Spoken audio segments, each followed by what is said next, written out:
یہ مسئلہ قرآن مجید میں خود بیان ہوا،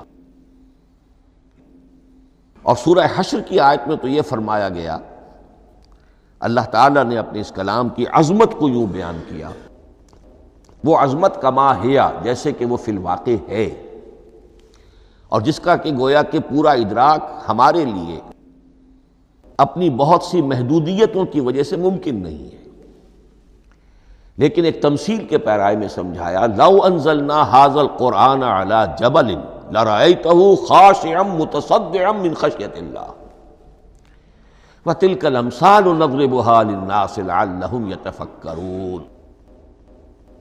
اگر ہم نے اس قرآن کو کسی پہاڑ پر اتار دیا ہوتا تو تم دیکھتے کہ وہ دب جاتا اور پھٹ جاتا اللہ کے خوف سے۔ اور یہ مثالیں ہیں جو ہم لوگوں کے لیے بیان کرتے ہیں تاکہ وہ غور کریں، تدبر کریں، سمجھیں۔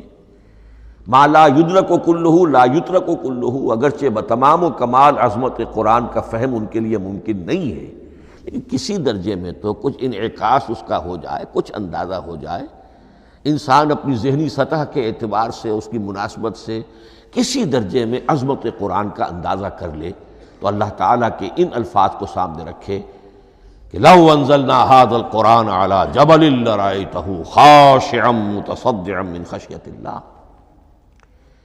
اس حقیقت کو اس دور میں اپنے مطالعے کی محدودیت کا اعتراف کرتے ہوئے عرض کر رہا ہوں کہ میرے نزدیک جس قدر پرشکوہ انداز میں علامہ اقبال نے بیان کیا ہے، اسی کیفیت کو وہ شاید اس کی کوئی مثال نہ مل سکے۔ فاش گویم آنچ در دل مضمرست، یہ کتابیں نیست چیزیں دیگر است۔ میں صاف ہی کہہ دیتا ہوں جو میرے دل میں چھپی ہوئی بات ہے۔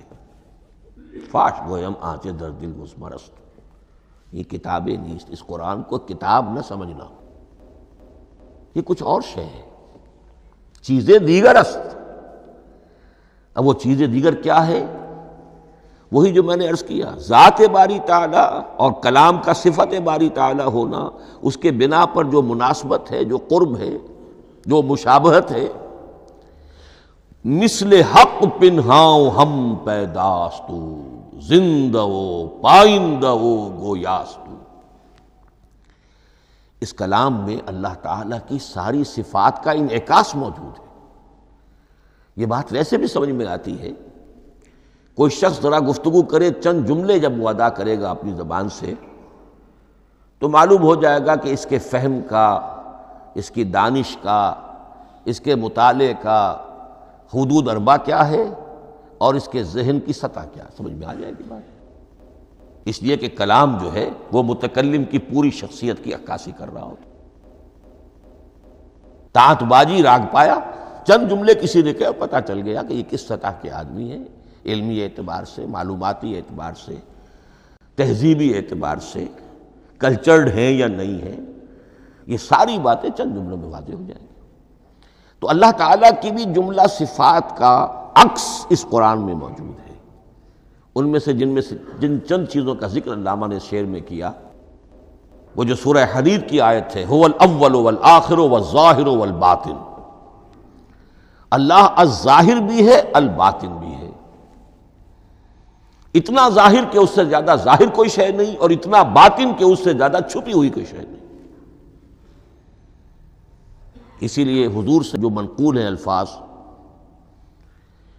کہ پروردگار انت الظاہر فلیس فوقک شیء وانت الباطن فلیس دونک شیء، یہی کیفیت قرآن کی ہے۔ مثل حق پنہاؤ ہم پیداستو، پنہا بھی ہے، ظاہر بھی ہے، جیسے ذات باری تعالیٰ، اور جیسے اللہ تعالیٰ کی شان ہے جو آیت الکرسی کے شروع میں آئی، الحی القیوم۔